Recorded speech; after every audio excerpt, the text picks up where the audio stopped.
I want to start with a big question, which is probably the biggest philosophical question and scientific question that remains, at least in the secular world, in the philosophical world, in the scientific world, that remains unresolved.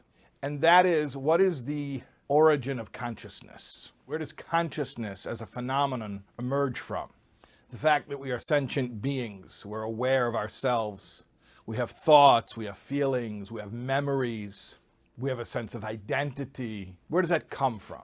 So in the secular world, at least right now, at least currently, the popular worldview is materialism. Materialism is pretty much, in various different iterations, the prevailing secular worldview. And that means materialism, not to be confused with conspicuous consumption, which is perhaps a behavioral outcome of values that are based on nothing more than materialism. But materialism itself is simply the assertion that everything that is real is material. If it exists, it is physical. It's a physical thing. And there's nothing other than physical existence.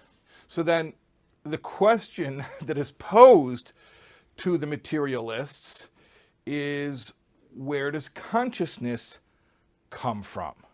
If we're to believe that consciousness is simply the result of chemical reactions in a bunch of cells or tissue called the brain, then we have to ask, how does that happen, that a glob of cells produce this otherworldly, intangible, unobservable thing called consciousness? And when did it occur? Exactly when in the narrative did matter become conscious? At what point did a thing form some identity? The ability to refer to itself, the ability to think of itself. Now, obviously from a Torah point of view, this is not a question at all, because from a Torah point of view, we would say quite the opposite, that consciousness is not a product of matter, but matter is a product of consciousness. There was divine consciousness.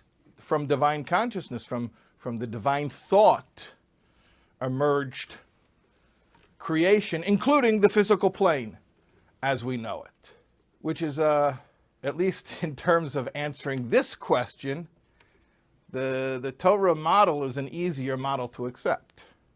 It brings up other questions, but it's easier to understand that matter emerged from consciousness than consciousness emerged from matter.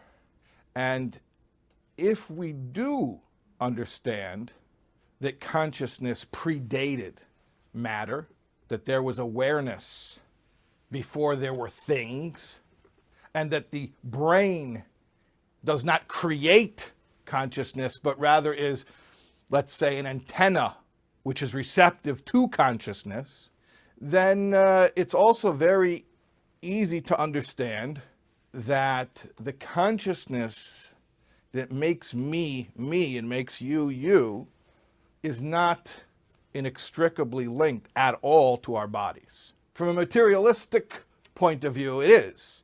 Once brain function ceases, this dream or this myth called consciousness disappears.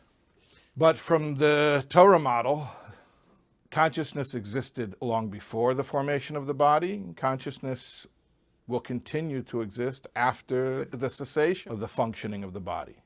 And that even during the time when the body was functioning, the body wasn't producing consciousness, like, as I mentioned earlier, just so many chemical reactions popping off in a clump of cells, but the physical gear, the hardware called the brain, was just sort of tapping into something spiritual called the mind that exists beyond the physical brain. So when we understand things from that perspective, I think it's a little bit easier to start discussing the idea of afterlife, And in fact, I think to understand why afterlife is actually even a misnomer, because afterlife implies that life has come to an end and now there's something that's after life. Actually, the Lubavitcher Rebbe spoke to a group of college students in the 1960s and spoke to them in English and mentioned to them that the word afterlife is a misnomer, and that the term that we use, or one of the terms we use in Hebrew, which is a very edifying term, is histalkus. Histalkus, sometimes we translate it as removal, but you may translate it also as relocation or even as graduation. What it means is the person who is always here is sort of repositioning by shedding their body, but their life continues and they're just sort of relocating. That's what histalkus means. Actually, the Rebbe mentioned to these college students, there's a concept of the conservation of matter and energy, that nothing is truly destroyed. Nothing is created, nothing is destroyed, everything is always there. It just gets reiterated into new forms. So the Rebbe said if you could understand that, you could understand very well that the consciousness of a person, even after the cessation of the life of the body, or the functioning of the body, that the consciousness merely repositions and continues functioning. I heard this directly from a colleague, a friend, a mentor of mine, Rabbi Yeshua ben Yamin Gordon, all of a sudden. I heard from him, because I remember when he was sitting Shiva for his mother, Allah Shalom. So when I came to him, when he was sitting Shiva in Crown Heights, so he told me that when his father, Allah Shalom, his father Shalom Ber Gordon, was sitting Shiva for his mother, the Rebbe told their family, you should know that when a loved one passes away, they don't disappear. In fact, they're very close by. The Rebbe said, powerful words, they just went up to the second floor. So imagine that you're in a house and you're on the first floor and people are talking and they're going about their activities and everything's going on. And then there's this person who you used to see, you know, if the gathering would have been in an earlier time, that person would have been there. Now they're not there. They passed away. So you're looking around. That person's not there. Oh, they're not here. No, they are here. They're just on the second floor. They're just on the second floor. They're very nearby. Obviously, that's a spatial way of describing something. You know, first floor, second floor. It's a metaphor, because we're not talking about time-space. We're not talking about physical location.